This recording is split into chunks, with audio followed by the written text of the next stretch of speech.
Bueno, buen día, buenas tardes a todos. Espero que estés muy bien en otra oportunidad, en este caso nos conocemos con Augusto Jo. Augusto, ¿cómo estás? Muchas gracias, Ale. Muy bien por acá. Te saludo de Ciudad de Panamá, Bueno, con un clima de verano muy agradable. qué lindo, envidiable siempre la temperatura y los aires acondicionados de Panamá, es lo que más me acuerdo. Así Te es. hago una pregunta, Augusto. La idea de esto es poder conocernos un poco más y bueno, en mi caso tuve la posibilidad de charlar varias veces y compartir muchas actividades con vos y bueno, que hasta nos recibieras muy amenamente en Panamá. Queremos saber y quiero que un poco nos des a conocer también, ¿quién es Augusto Jo? A ver, Augusto Jo nace en la ciudad de Colón, que es una Mm, ciudad al norte de la República de Panamá. Es sí, una ciudad caribeña. ¿Sí? Yo estudio hasta los 14 años aproximadamente en Colegio La Salle. Soy lasallista de pura cepa. mm, Y después me traslado a esa edad a Ciudad de Panamá a concluir mis estudios secundarios, también en la institución La Salle. mm, Inmediatamente pasé a estudiar o entrar, ingresar a la carrera de Derecho y Ciencias Políticas. mm, Una vez yo egresé de, digámoslo así, finalizando mi último examen de la última asignatura, mm, recibo 2 semanas después la llamada de un amigo de la infancia, que habíamos estudiado juntos en colegio, pero él se había cambiado de colegio antes que yo, mm, y me invita a participar de la empresa que le estaba recién montando, que prácticamente era una empresa que daba servicio a oficinas de abogados, mm, pero con sistemas, lo que existía en esa época, te estoy hablando del año 1990, ¿sí? mm, Se daba servicio a la firma de abogados sobre publicaciones de doctrina, se le mandaba la Gaceta Oficial, que es el diario oficial, ¿no?, del Estado, en claro, papel y posteriormente se le empastaba, se mm, hacían investigaciones, etcétera, etcétera, jurídicas, mm, y ahí fue cuando yo comencé a tener esas primeras interacciones desde el punto de vista laboral con todo lo que en ese entonces se empezaba a definir como informática jurídica, ¿no? claro. Entonces fueron mis pininos en ese sentido, cuando las computadoras de aquel entonces eran computadoras que tenían eran monocromáticas comenzando, ¿no? Sí. Menos eran táctiles, te podrías imaginar, mucho menos.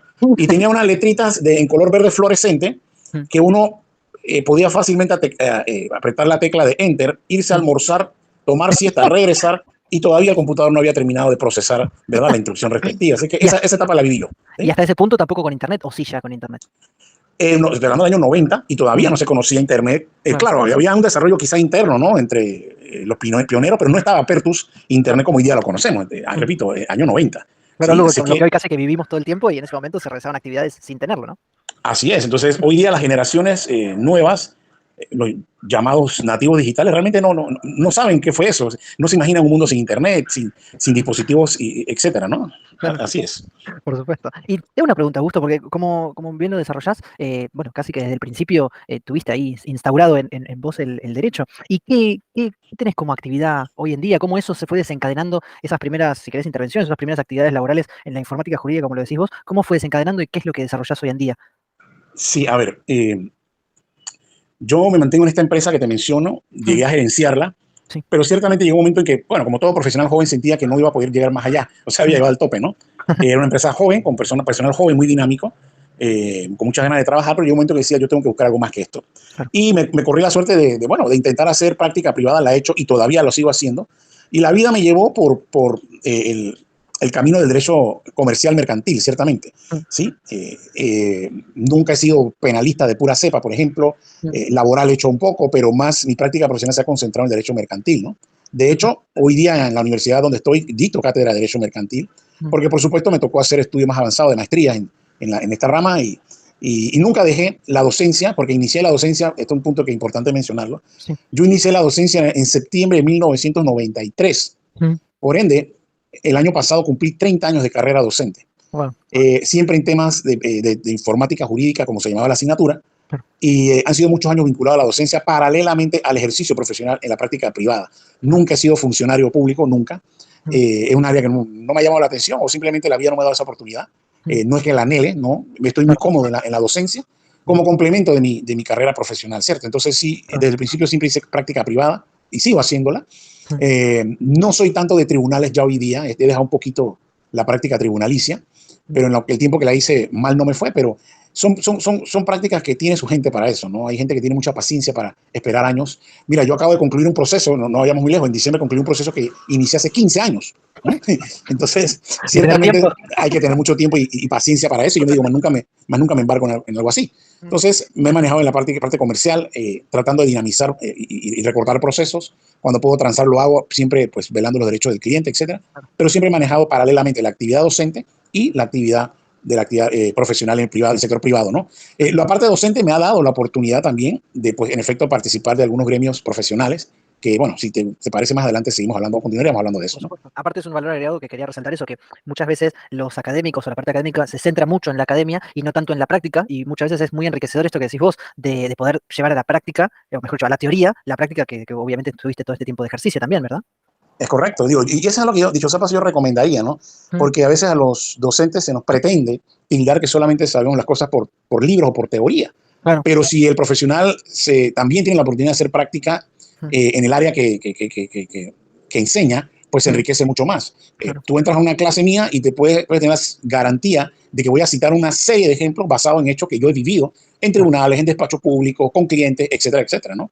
Sí. Así que eso enriquece la clase, siempre he pensado así, porque no son situaciones ficticias, sino son realidades que uno vivió de Claro. diferente naturaleza, así que son experiencias que uno les traslada al estudiantado, y yo creo que eso siempre han sido agradecidos en ese sentido, porque saben que no es libro 100%, saben que no es teoría 100%, sino que alguien Claro. que lo ha vivido ya, que ha pasado por allí, como dice Claro. el dicho, que ya se ha golpeado, ¿verdad?, en la vida, pues también le transmite esa experiencia que siempre es interesante. Y cuánto dista muchas veces también la práctica de la teoría. Una vez enseña algo que después o no se usa o se tiene que realizar por ciertas situaciones o costumbres o lo que fuera, distinto de lo que es la teoría en la práctica, ¿no? Así es, así es. Yo siempre he dicho, obviamente no está de más entender, comprender lo que dice el mundo del derecho a través de los libros, la legislación, etcétera, pero también hay mucho que aprender en la calle, y yo ciertamente, bueno, es un detalle que no he mencionado, nunca tuve la oportunidad de tener un tutor en la profesión, así que porque mi familia nadie se dedicó a la carrera. Mm, Tengo 4 hermanas, todas con profesiones distintas, y nadie se le ocurrió estudiar la carrera de Derecho, entonces yo me tuve que forjar, aunque suene un poco jactancioso, tuve que forjarme por motu propio, ¿no? A propio esfuerzo, y sin tener un tutor, que hubiera sido lo ideal para cualquier profesional joven, ¿no? Tuve que ir aprendiendo sobre la marcha, ¿no? Muchas cosas en la calle, y eso yo lo agradezco a Dios y a la vida porque me ha forjado profesionalmente. mm, Me ha permitido ver lo bueno, lo malo y lo feo, porque no mm. todo es color de rosa, desafortunadamente. Y eso yo lo agradezco a la vida realmente, porque he aprendido observando conductas de otras personas, incluyendo colegas, Mm, cuando son las correctas, dignas digamos, de emular y hasta de imitar, si es el caso, pero mm, también aquellas en las cuales uno debe repudiar, ¿no? claro, por ¿Sí? supuesto. Y hablando un poco también de esto, de la profesión, la llegada y también este ámbito de muchas veces la parte académica, ¿cómo fue que llegaste, cómo diste con la federación? Era el año 2000, inicio del año 2000. eh, yo estaba navegando en la red, estaba realmente buscando una editorial o consultando varias editoriales, la oferta de libros que tenían publicados. Yo entré en la página web de una editorial llamada Aranzabi, ¿sí? Mm, Y allí en el menú había una regleta que decía eventos o congresos, algo así, no recuerdo exactamente, repito, el año 2000. mm, Y yo pico allí y entro y se despliegan un listado de eventos que iba a haber a nivel de la región, digamos, desde Iberoamérica completa, mm, referentes a derechos que tenían que ver con derecho y tecnología, o derecho e informática, como se conocía en ese entonces. claro, Eh, no que hubiese mucho, porque hace 25 años la oferta no era, conseguir un libro era muy poco, las posibilidades o eventos eran muy pocos. Hoy día chocan en el mismo día 5 o 6 eventos claro que sí. en línea y presenciales en cualquier parte del mundo, porque es una realidad social, pero en ese Mm, entonces no. Así que yo repito, pico esa opción en el menú y se me despía un listado de eventos que se supone se iban a realizar en el transcurso de ese año 2000 en diferentes sitios, mm, y el que primero me salió, si la memoria no me falla, que fue el primero o segundo, o el que yo veía más atractivo, mm. fue un evento que mencionaba el Congreso número tal de Derecho a Informática en la Mm, ciudad de Lima, Perú, ¿no? claro. Claro, recordemos Entonces, que ese año del 2000 hubo dos congresos justamente, el de Lima y el de correcto, México. así Mm, es. Entonces yo entro allí y se despliega pues toda la página del evento, y claro, nunca me voy a olvidar, yo estaba en mi oficina, yo me puse de pie y yo apuntaba a la pantalla, yo estaba solo en la oficina, yo apuntaba a la pantalla con el dedo índice y decía, yo tengo que estar allí, yo tengo que estar allí, ¿no? Así que en efecto me hice el propósito de estar en ese evento, mm, y en la universidad en la cual yo trabajaba para ese entonces, una universidad privada, le presenté la idea, y debo reconocer que como una motivación me apoyaron con el pasaje aéreo, nunca lo puedo olvidar y tengo que ponderar eso. Y bueno, yo reservé mi hotel por mi cuenta y costo y demás en la ciudad de mm, Lima para el Congreso de Derecho e Informática de la Federación Iberoamericana de Derecho e Informática, ¿no? Ese fue mi bautizo, como quien dice. Yo te confieso que me presenté al Congreso con un maletín, con terno, traje, no sé cómo le llaman ustedes, mm, y yo miraba a la izquierda, miraba a la derecha, y yo no conocía absolutamente a nadie, mm. ¿sí? Entonces, acá en los pueblos de mi país, cuando hay una situación así, que una persona está perdida en el ambiente, le dicen que es, a ver, ¿cómo es? Pareces cucaracha en baile de gallina, ¿no? ¿Sí? Entonces, yo me sentía así porque no conocía a nadie. Entonces, bueno, me Claro. siento en el auditorio escuchando la conferencia ahí, tomando nota, y habla el presidente del Congreso, da la bienvenida, qué sé yo. A los 2 días, bueno, me siento otra vez en mi puesto ahí al final, casi al final del auditorio, pero en eso siento que se sienta detrás de mí el presidente del Congreso, que entonces era el doctor Pedro Patrón, y perdón, se sienta delante de mí y yo lo veo y reconozco que es el presidente del Congreso y le toco el hombro y le doy una tarjeta de presentación mía. Y él se gira y me dice, tú eres de Panamá, eres el único de Panamá que ha venido. Y yo, sí, aquí estoy. Y me dice, yo conozco muy bien Panamá. Yo, qué bueno. Y me dice, bueno, como eres el único de Panamá, voy a estar haciendo un agasajo esta noche, miércoles de esa semana, para los depositarios internacionales. Aunque tú no eres depositor, claro, yo era novato, acaba de llegar. Claro. Te invito para que compartas. Con muchísimo gusto, doctor. Y allá nos presentamos a la residencia del doctor Patrón, que era el presidente de ese evento en particular. Y bueno, tuvo la cortesía de ir presentándome a los diferentes colegas y expositores internacionales de diferentes países, pues Argentina, Chile, Uruguay, Cuba, etcétera, etcétera. Y nunca voy a olvidar que cuando yo escuchaba el nombre de la persona y le daba un apretón de mano, yo me decía, caramba, pero si el libro de este señor yo lo cité en mi tesis de grado, ¿no? Claro. ¿No? Me presentaban a otra colega y decía, pero es que yo encontré una página de un tipo de blog jurídico de ese entonces, ¿no? Cuya autora era esta señora que me están presentando, y así sucesivamente. Entonces, pues yo sentía que estaba en el lugar correcto en ese momento y me dije, bueno, esto me motiva, me ayuda profesionalmente. Y en efecto, tal como mencionaste, ese año 2000, emblemático año 2000, hubo dos eventos. Uno, si la memoria me traiciona, este fue en abril, el de Perú, y en el mes de noviembre hubo otro en Ciudad de México. ¿Ya? A ese también tuve la oportunidad de asistir. Y después de ahí no dejé de asistir, o sea, no falté a ningún evento, ¿sí? De la federación, que en ese entonces se hacía realmente cada 2 años. Claro. Pero posteriormente cambió la mecánica y se hacía anualmente, porque se entendía que entre un año y otro muchas cosas y temas surgían dignos de ser debatidos en congresos de esta naturaleza, ¿cierto? Claro. Así que yo no me perdí ninguno, seguí yendo. En el año 2016 correspondía a Ecuador ser la sede, que ya la habían solicitado, pero a último momento, los meses previos al congreso de ellos, surge un momento político muy complicado en Ecuador. Sí. Tuvieron, creo que, 4 o 5 presidentes en el espacio de un mes, una cosa de esa. Y realmente los organizadores pero muy responsablemente dijeron, caramba, nosotros no podemos dar garantías de un evento estable en estos momentos por la situación política del país. Pues. Claro. Y entonces declinaron hacer el evento en el año 2016, oportunidad que nosotros aprovechamos. Cuando digo nosotros es Panamá, ¿verdad? Claro. Y solicitamos entonces la sede para suplir esa falencia que se había generado ahí, involuntaria totalmente, ¿verdad? No era responsabilidad de los organizadores. Así que nosotros hicimos el primer evento que se hizo en Panamá de la FIARI, fue el año 2016, y lo hice con un grupo de entre estudiantes y recién graduadas, ¿no? Que eran mi apoyo en ese momento, ¿verdad? Y bueno, se aventuraron conmigo y organizamos el evento, y creo, modestia aparte, que funcionó o respondió a lo que se quería en ese momento, ¿no? Y así, o sea, sí, en efecto, insisto, año 2000 yo me inicié con lo que te mencionaba, totalmente despistado. Llegué a un sitio que no, con primera vez que iba a ese país, al Perú, ciudad y país que yo realmente tengo en altísima estima. Tengo muchísimas amistades ahí y soy un fanático de la gastronomía peruana, dicho sea de paso. Y precisamente dentro de una semana me voy para la ciudad de Lima a disfrutar buena comida, ¿no? Sí, no lo voy a negar. Entonces, bueno, ese fue mi inicio en el año 2000 en Lima, Perú, en el primer congreso, y la perseverancia fue tal que 15 años después yo me convierto en presidente de la Federación Iberoamericana de Asociaciones de Derecho de Informática, ¿no? ¿Cómo fue ese transcurso? A ver, bueno. Porque me da curiosidad muchas veces. Claro. Desde ese primer punto que llegaste solo o que arrancaste, y poder haber llegado a la cúlmine, tal vez donde en ese momento lo verías, no sé si estaría Valentín y demás, como en ese punto, y después haber llegado hasta el mismo lugar, por supuesto, ¿no? Sí, los primeros años era mucho la motivación, ¿verdad? De seguir conociendo colegas que estaban en esta línea, de conocer ciudades, etcétera, etcétera. Se hacían otros eventos, digamos, de menor escala, si lo quieren llamar así, no eran congresos con tantos expositores internacionales, pero cada país pues iba haciendo eventos más pequeños, digamos, con 1 o 2 expositores internacionales, y en esa manera la sede, que podía ser, digamos, la futura sede, iba fogueándose, ¿verdad?, en la organización y demás, iba adquiriendo una experiencia. Claro. Y nosotros también pasamos por eso en su momento, así como también colaboramos asistiendo a otros eventos en calidad de expositores. Recuerdo muy bien, Ecuador fueron los que primero tomó la batuta en ese sentido porque estaba precisamente preparándose para el evento de 2016 con eventos más pequeños previos, ¿no? Y otras latitudes también estuvieron organizando sus propios eventos, Chile, en fin, prácticamente todas las más importantes o las más destacadas ciudades del continente estaban pues movilizándose en ese sentido. Más o menos la figura podría decirse así: cuando una persona tomaba las riendas de un evento, postulaba entonces para la directiva de aquel entonces y llegaba a ocupar un espacio, digamos, ganado en la directiva. Posteriormente a ese año 2016 yo entro a la directiva, pero en un cargo muy humilde, y era vocal, ¿sí? Y posteriormente año 2010, si la memoria no me traiciona, fue un evento en Buenos Aires, me parece. Hubo ya el doctor Valentín Carrascosa ya había dicho ya suficiente, ¿no? Le va a dar la oportunidad a otros. Entonces él deja la presidencia de la federación y se renueva de alguna manera la junta directiva. Y digo que se renueva en alguna manera porque ciertamente hay que ser sincero, no había elecciones apertas como las hay hoy día en la federación. Era un tema interno de la directiva y en alguna manera se rotaban algunos cargos o entraba alguien nuevo, qué sé yo.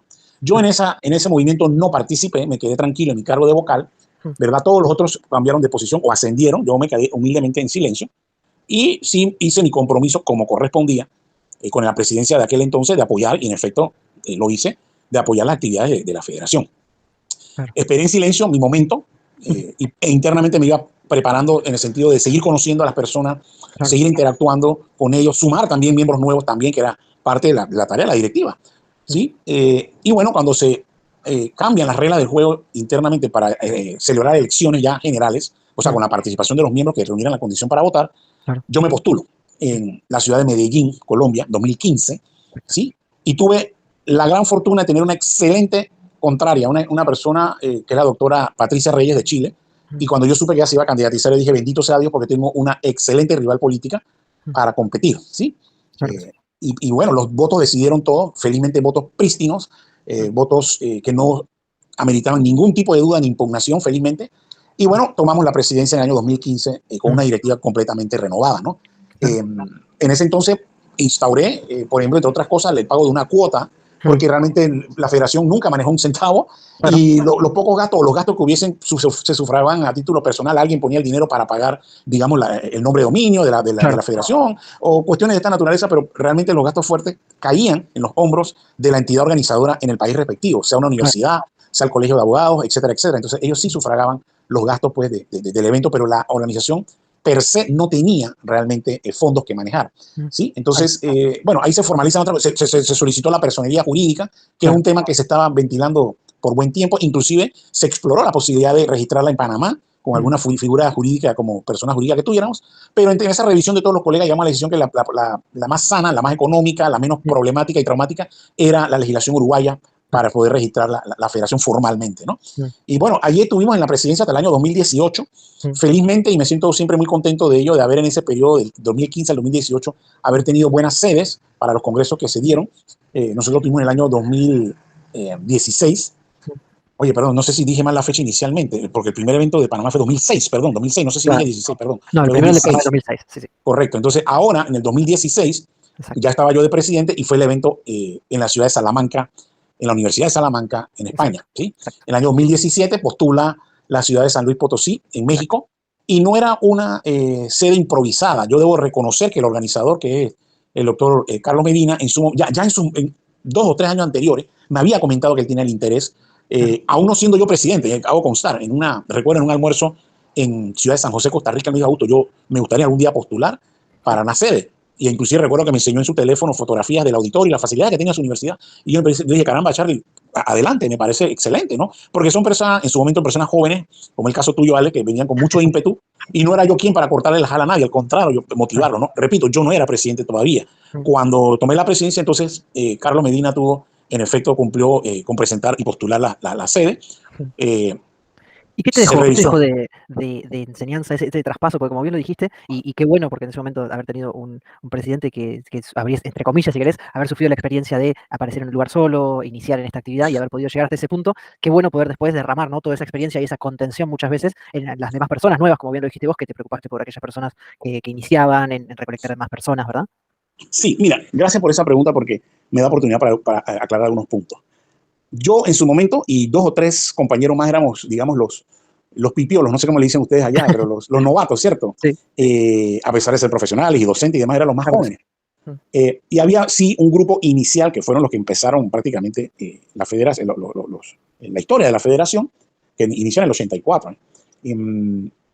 Ya ellos se estaban convirtiendo en los seniors, ¿no? Entonces, había una sensación y un reconocimiento de que había que ir haciendo el traspaso generacional. Y la lógica nos indicaba que éramos nosotros los que en ese momento éramos los iniciados, que teníamos que ocupar aquellos puestos, ¿no?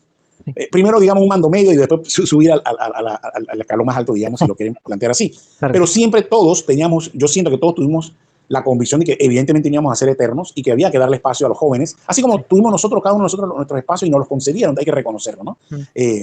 Yo siempre me sentí los primeros años muy bien recibido porque a pesar de que éramos colegas y a pesar de que podía existir, no sé si es que lo había, una cierta rivalidad generacional, realmente no puedo decir que la había, al contrario, por lo menos yo fui siempre muy bien recibido por los mayores, que repito, ellos sabían que en algún momento tenían que retirarse por causas naturales y que eso iba a quedar en manos de otros, ¿no? Como ahora está quedando en subsiguientes manos. Así que siempre hubo presente, y más cuando uno, por supuesto, como docente está constantemente en interacción con los jóvenes, uno ya le tiene medido el pulso en el sentido de que ya uno sabe cómo son las aspiraciones, uno comprende a los estudiantes que están pues formándose en esta especialidad y uno sabe que no le puede truncar los sueños, al contrario, tiene que darle oportunidades, que es lo más interesante en ese sentido, ¿no? Claro. Porque uno no puede hacer una presidencia o una directiva para uno, no. Si estás ahí es para facilitar, para exhortar, para motivar a los que vienen y que han elegido esta especialidad, ¿no? Y te pregunto, Augusto, porque tal vez me surge, ya que fuiste por distintas zonas o distintas actividades y fuiste cumpliéndolas y fuiste agotando, como bien dijiste vos, hasta el punto máximo cada una de las actividades, ya sea en FIADI, ya sea bueno, en la misma empresa que dijiste. ¿Cuáles son los proyectos a futuro de una persona así, Augusto? A ver, interesante pregunta porque yo sí declaré cuando empecé este año 2024. A ver, te tengo que aclarar lo siguiente. Yo termino mi presidencia en el año 2018 Claro. en FIADI. En el año 19 hubo un impasse allí, tuve como un año de descanso, pero se abrió la oportunidad de postular a la regional de la Internet Corporation for Assignments, Names and Numbers, que es la ICANN, en sus siglas en inglés. ICANN, para que se entienda, tiene 5 regiones a nivel del planeta.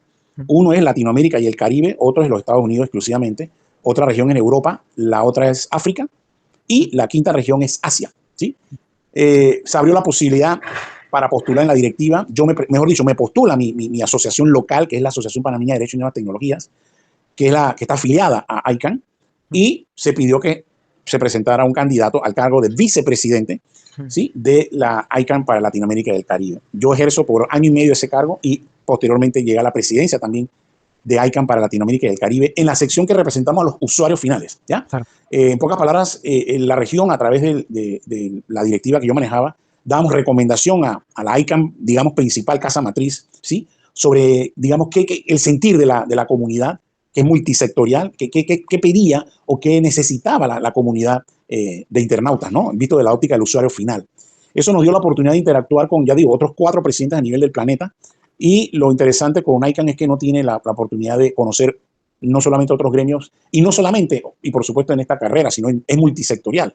Teníamos compañeros que, no sé, había de todo, había comunicadores sociales, había periodistas, había administradores, había de todas las otras profesiones, siempre y cuando interesados en el mejor desarrollo de Internet. Entonces yo tomé posteriormente, repito, primero que entré como vicepresidente, después presidente para Latinoamérica y el Caribe. Es muy interesante y ICANN es una organización supremamente grande, compleja, no lo voy a negar. Yo no terminé de conocer todo, a pesar de que estuve ahí casi 4 años, pero muy enriquecedora también, ¿no? Yo ya entregué la presidencia de Latinoamérica y el Caribe en octubre del año pasado en la ciudad de Hamburgo, Alemania.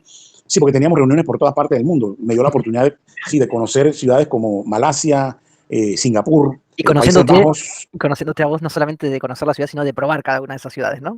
Definitivamente, definitivamente. Así que, pero sí, muy bonita experiencia en ese sentido. También me dio la oportunidad de conocer al ser humano, ¿sí? Al ser humano, en sus buenas y en sus malas, en sus altas y en sus bajas. Aunque parezca irónico, por ejemplo, los miembros de la directiva de África, muchachos, me explicaban ellos muy humildes, a veces no tenían la suficiente calidad de conexión de calidad en sus respectivos pueblos allá en África, y aún así hacían el esfuerzo y se presentaban, ¿no? Y muchachos muy humildes con los cuales yo puedo decir ya que tengo hasta una amistad, ¿verdad? Y uno realmente llega a conocer al ser humano independientemente de la religión, país, color, creencia sindical, no, independientemente de eso, conoces al ser humano y eso enriquece definitivamente, ¿no?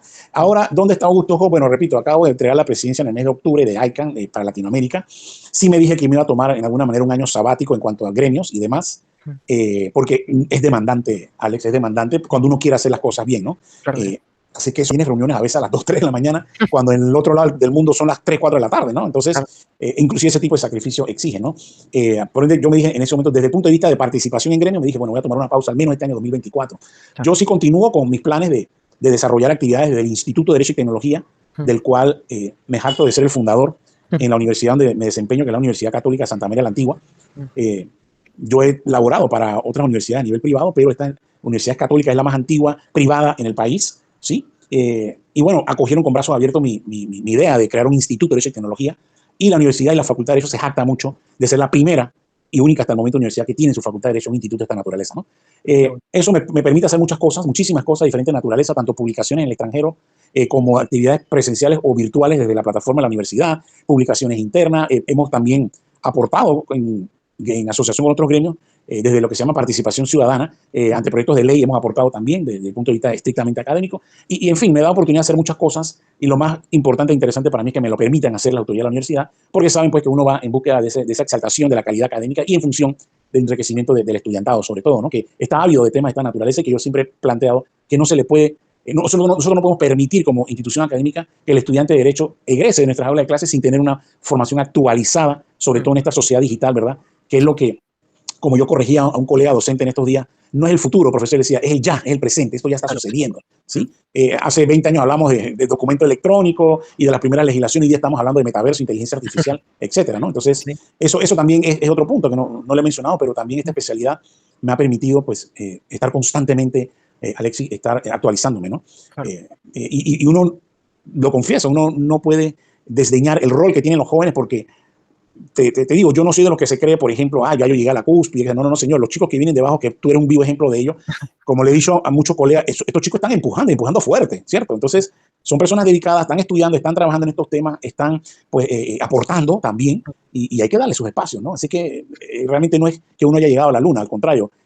Uno tiene que, dice el dicho que no es llegar, sino mantenerse, ¿no? Y para mantenerse tienes que seguir preparándote. Yo me acabo de matricular la semana pasada en un curso en línea, casualmente de una universidad en tu país, porque quiero seguir actualizándome, si no, imagínate, me pasan por encima, ¿no?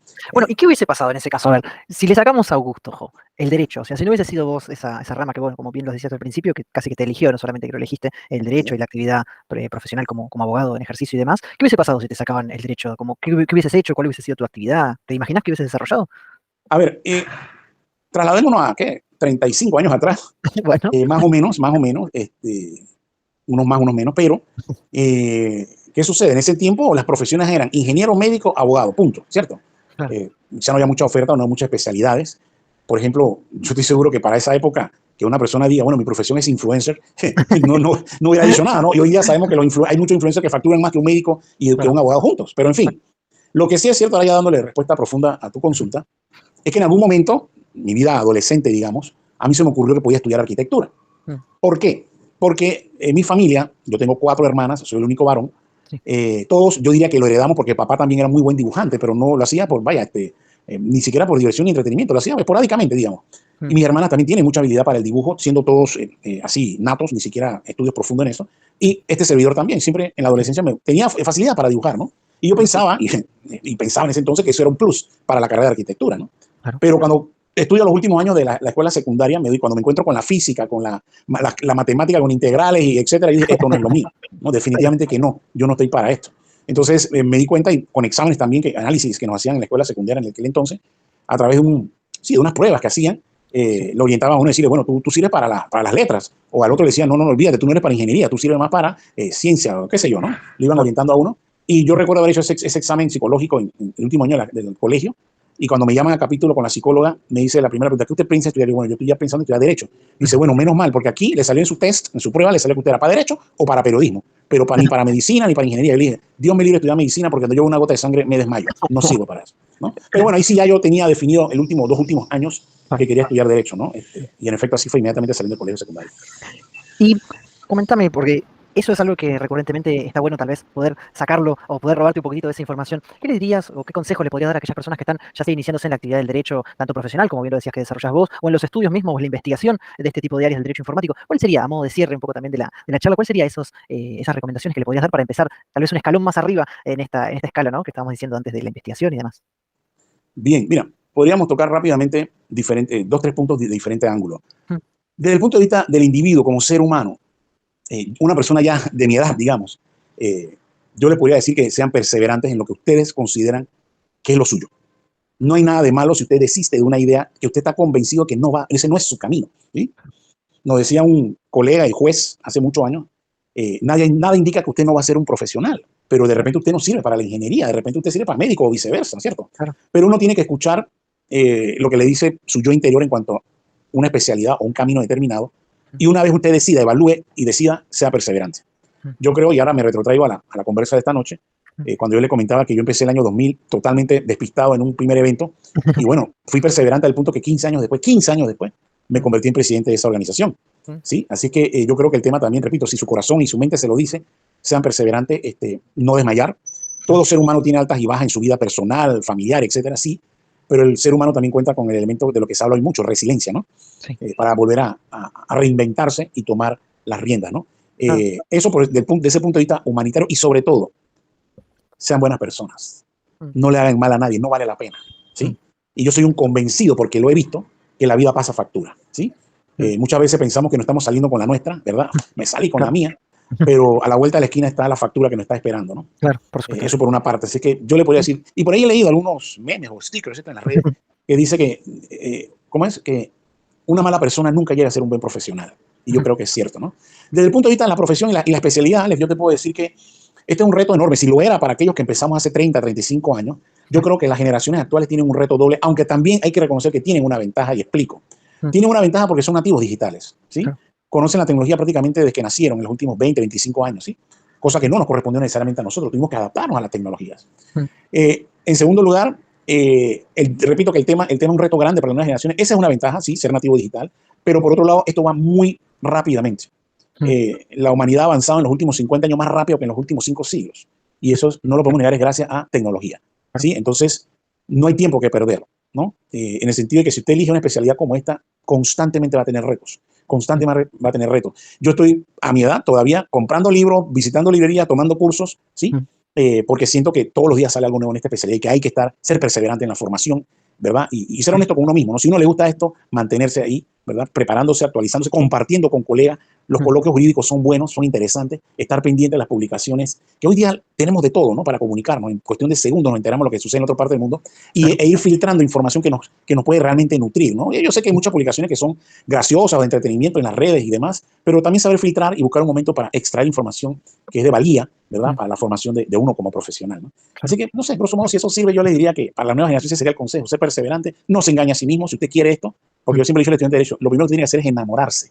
Y me dice, profesor, pero ¿cómo así? Enamórese de su carrera.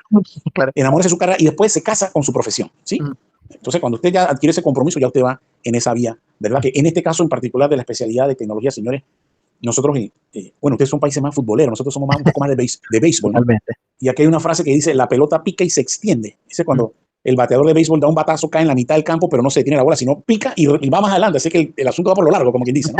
Entonces, así, claro esa que es la sí. expresión. Y en efecto, en estos temas, señores, nosotros no sabemos hasta cuándo el ser humano o la iniciativa o la inventiva del ser humano siga dando hacia adelante giros de esta rueda, ¿no? Mm, Ya les digo, estamos hablando de temas hoy día mm, que no se hablaban hace 5 años atrás, ¿sí? Y totalmente. desde la óptica del derecho, por supuesto. Siempre hay una óptica o un prisma para ver el derecho a través de él y entonces extraer la parte jurídica que el común de las personas no lo ve, de cualquier fenómeno que decante del uso de tecnología, ¿verdad? Claro que sí, porque es muy transversal toda la Así tecnología, es, así que ese así es es. el caso. Pero bueno, muchísimas gracias, Augusto. Realmente un Por placer haberte favor, escuchado un rato, haberte conocido, habernos dejado conocerte un poco más, saber con, de vos, de cómo fue ese traspaso, ese primer Augusto estudiando y cómo bueno, fue desenvolviéndose a lo largo de la carrera, a lo largo de las actividades, obviamente, hasta poder llegar a ser, como bien lo dijiste vos, el hito de ser presidente de la federación. Así que de vuelta, muchísimas gracias por hacerte el rato del tiempo y espero verte pronto, ya sea presencialmente o virtualmente.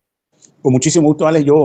Yo aplaudo estas iniciativas que estás tomando. No sé, me imagino que te acompañarán algunos colegas jóvenes, pero Por como supuesto. quiera, a través tuyo canalizo ese saludo y esa felicitación de tomar este tipo de iniciativas para ampliar un poquito más, porque si bien es cierto, es una organización con raíces académicas, también es interesante, simpático, ¿verdad? Conocer la parte humana de los que hemos estado aquí en alguna manera u otra y conocer nuestro sentir. En el Sí, caso mío, como le mencioné, yo con todo gusto en su momento hice el rol que tenía que hacer, desempeñé lo que tenía que hacer y di paso a quien tuviera que venir para que implementara sus ideas. Y así mismo pienso siempre, siempre mm, pienso y estoy muy consciente de las nuevas generaciones que vienen subiendo, que están ávidos también de conocimiento y de participación, sobre todo. Hay que darle sus espacios. Yo siempre he considerado que eso es sano y es útil para las organizaciones, ¿verdad? Que tienen que ir dejando un legado y tienen que comprender que llega un momento que uno tiene que ir retirándose y darle su espacio a las nuevas generaciones, ¿ya? por supuesto. Bueno, Augusto, de vuelta, muchísimas gracias. Muy amable de tu parte de poder hacerte este rato y abrirnos para conocerte. Y espero, obviamente, otra vez, cruzarte por estos lados y invitarte a alguna otra charla para que nos puedas contar un poco más de vos. Hasta Con luego. mucho gusto, con muchísimo gusto. Y bueno, acá en Ciudad de Panamá, a través de mi persona, tiene un amigo, un colaborador en lo que sanamente se pueda realizar y con el interés y el ímpetu que muestras tú y tu compañero, ¿no? Un saludo y un abrazo grande. Muchísimas gracias y hasta luego. Hasta luego.